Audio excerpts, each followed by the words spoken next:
Hello दोस्तों, आज हम देखते हैं मैथमेटिक्स अर्थात 10th लेवल का ना। तो ये हमारा क्या है 2026 का जो परीक्षा में सफलता का मूल मंत्र है और ज्यादातर 99% यहीं से आपको क्वेश्चन मिलेंगे, क्योंकि यहाँ से जो छापा जाता है वो कहाँ से छापा जाता है, इलाहाबाद से, अर्थात जहाँ से पेपर बन के आता है वहीं से ये वाला जो छप के आता है ना। तो आप लोग इसको खरीद करके आसानी से सॉल्व कर लें पूरा, जिससे आपके 100% अच्छे से अच्छे मार्क आ सकें। ठीक, तो उसी में से हम ये वाला सेट निकाले हैं, उसी सेट में से हम आप लोगों को क्वेश्चन करवा रहे हैं। अगर आपको क्वेश्चन अच्छे लगेंगे तो शेयर और लाइक जरूर करेंगे। ठीक, और क्वेश्चन इसमें में से एक क्वेश्चन हमारा ये दिया गया है।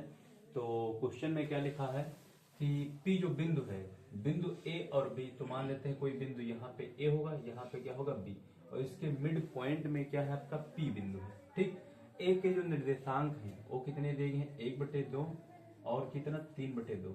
ठीक, और B के जो इसके निर्देशांक है वो कितने दिए हैं, 2 - 5 है ना। और जो P के निर्देशांक है वो कितने हैं, 3/4 और 5/12। ठीक, तो ये हमारे किसके हो गए, P के निर्देशांक। हमें ज्ञात क्या करना है, जो ये लाइन है, ये क्या लाइन, ये जो P है ये किस अनुपात में विभाजित कर रहा है। तो मान लेते हैं ये किस अनुपात में विभाजित करता है, K अनुपात 1 के अनुपात में विभाजित कर रहा है।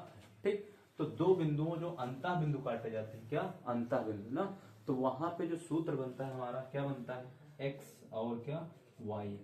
x y का जो मान निकलता है वो कितना निकलता है, m1 x2 प्लस का m2 x1 upon m1 plus का m2। ठीक, और फिर दूसरा जो y का मान निकलता है, y का कितना निकलता है, m1 y2 प्लस का m2 y1 upon m1 plus का m2। ठीक, तो यहां से ये मान निकला हमारा ना। तो अगर हम सभी के तो मान पता है, ये देखो हमारा किसका मान है, x1 y1, ये हो गया x2 y2, ये हो गया x, और ये क्या हो गया हमारा y। जो P के निर्देशांक होते हैं वो कैपिटल X और कैपिटल Y होते हैं। ठीक, तो अगर हम x वाले पद से भी निकालें तभी उसके एक का मान निकल आएगा, m1 m2। अगर हम y पद को ले लें तब भी आसानी से मान निकल आएगा। तो दोनों में ना निकाल करके हम किसके मान लिख लेते हैं, x के। तो x इक्वल टू है क्या आपका m1 x2 प्लस का m2 x1 बटे m1 प्लस का m2, है ना। सभी के तो मान पता है, जैसे ये हो गया हमारा क्या m1 और ये हमारा क्या हो गया m2। ठीक, तो यहाँ पे x का मान कितना है, तो x का सभी मान कितना है, 3 बटे कितना है 4, 3/4।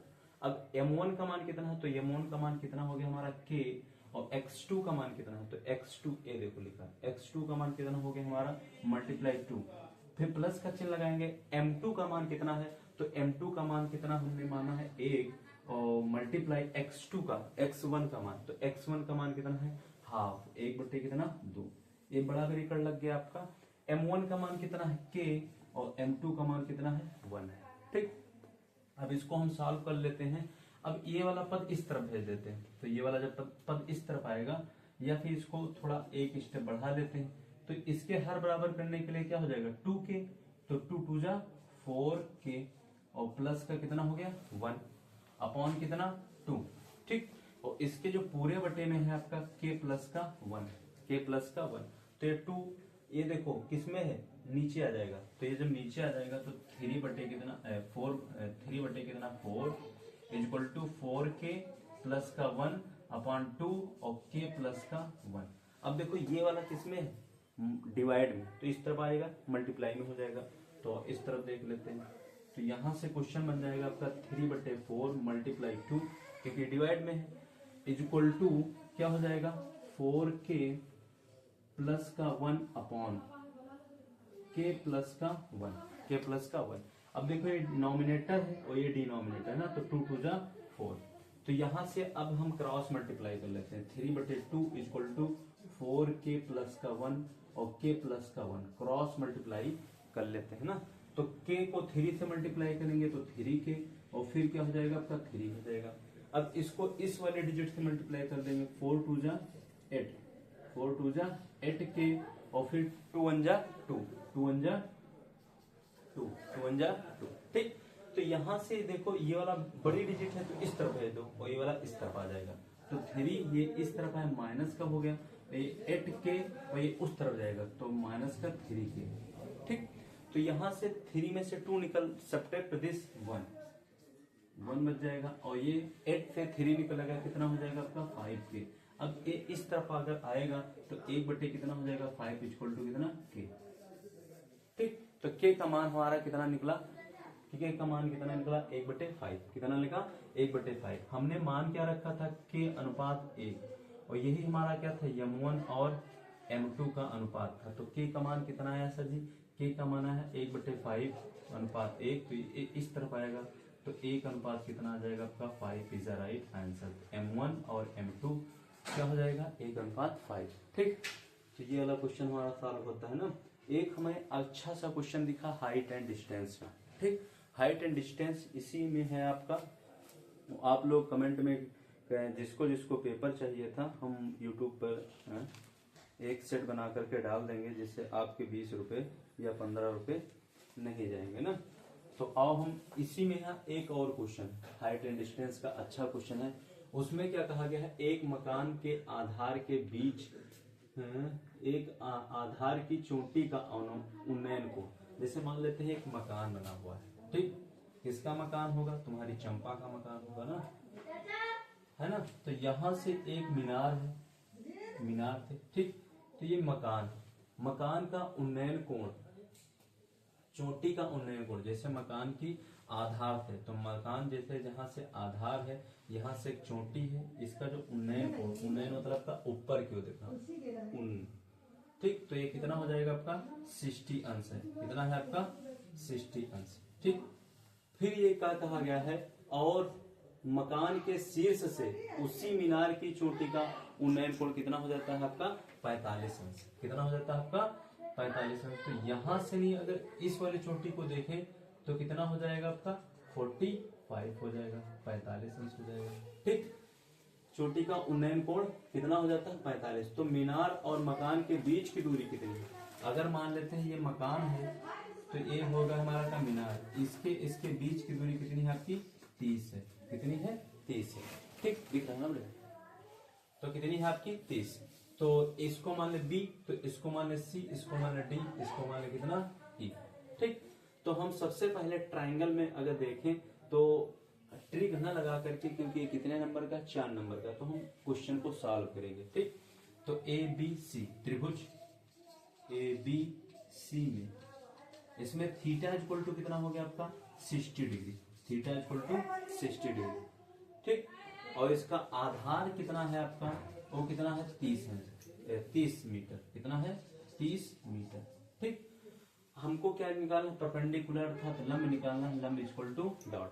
ठीक, तो क्या लगाएंगे हम, tan थीटा इक्वल टू लंब बटे आधार। तो tan थीटा का मान कितना है सर जी, थीटा का मान 60 डिग्री है, इक्वल टू लंब का मान निकालना ही है हमें। तो लंब और आधार का मान दिया है कितना है आपका 30 मीटर। कितना 30 मीटर।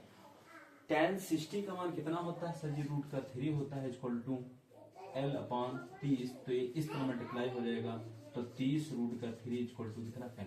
तो अर्थात ये टोटल जो दूरी आई है हमारी वो कितनी आई है, तो 30 रूट का 3 आई। कितनी आई है 30 रूट का 3 आई।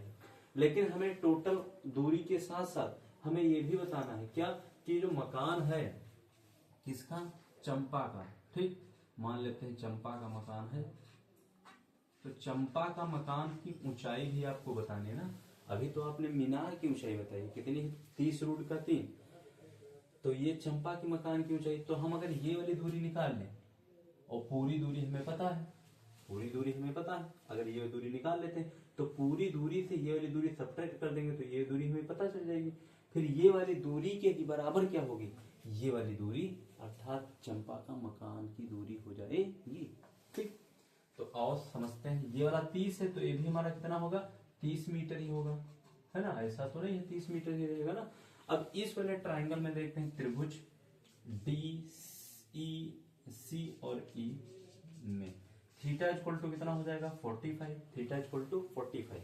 ठीक, और इसका आधार कितना है, तो आधार इसका है 30।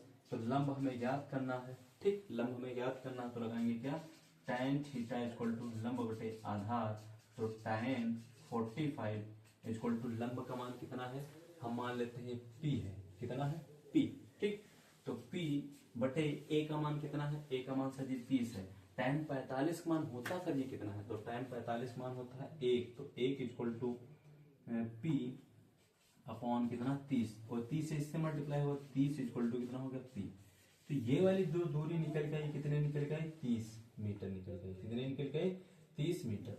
अब हमें ज्ञात कर करना चंपा का मकान, मकान की ऊंचाई कितनी हो जाएगी, ये वाली मीनार की ऊंचाई हो गई कितनी 30 रूट के 3 भी निकाले, तो ये वाली दूरी कितनी निकली 30, ये वाली दूरी कितनी 30, तो इस वाली दूरी से 30 हटा दें, ये वाली दूरी से नहीं इतनी काट दें, तो इतनी दूरी बचेगी, और ये वाली दूरी किसके बराबर होगी, इस मकान के बराबर होगी, ठीक।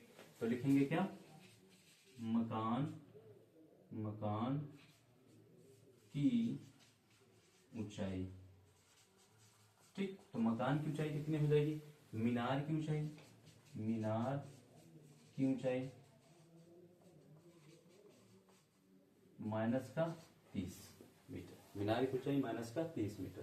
तो मीनार की ऊंचाई सर जी कितनी 30 रूट का 3 है, और उसी में से हम 30 सब्ट्रैक्ट कर रहे हैं, तो ये हो जाएगा 30 कॉमन ले लें, तो ये हमारा रूट का 3 माइनस का 1 इतना है कि और है, आगे बढ़ाए, ठीक। तो इतना ही है, अगर इतना नहीं आंसर आ रहा ना, तो ये रूट 3 का मान रखने देंगे 1.73 और 2, उसी में से 1 घटा देंगे, तो ये हो जाएगा हमारा कितना, घटा देते हैं, तो 2 हो गया, 3 हो गया, 7 हो गया, क्या हो जाए 0 हो गया। अब इसी को हम क्या कर लेते हैं, 30 मल्टीप्लाई 0.73 और 2 गुणा कर लीजिए, गुणा करने के बाद जो आंसर आएगा वो हमारी क्या होगी, मकान की ऊंचाई, ठीक। लेकिन क्वेश्चन आंसर में यही आंसर दिया है, इसी पे आकर के रुक जाते ना। अगर आगे बढ़ाना चाहें तो इसको और भी बढ़ा सकते हैं, 3 दूनी 6 हो गया, और 3 त्रिका 9 हो गया, और 7 त्रिका 21 हो गया, ठीक। 1 0 ए लग गया, अब 3 के बाद 0 लगा, तो 1 2 3, तो 21.96, ठीक। तो 21.96 इज राइट आंसर, ठीक। अगले क्वेश्चन को अगले वीडियो में समझाते हैं। ये पूरा 3 सेट हमारे दिए हैं, और तीनों सेट आप लोग हल कर लेंगे, तो सब इसी से क्वेश्चन आपको मिल जाएंगे, ठीक।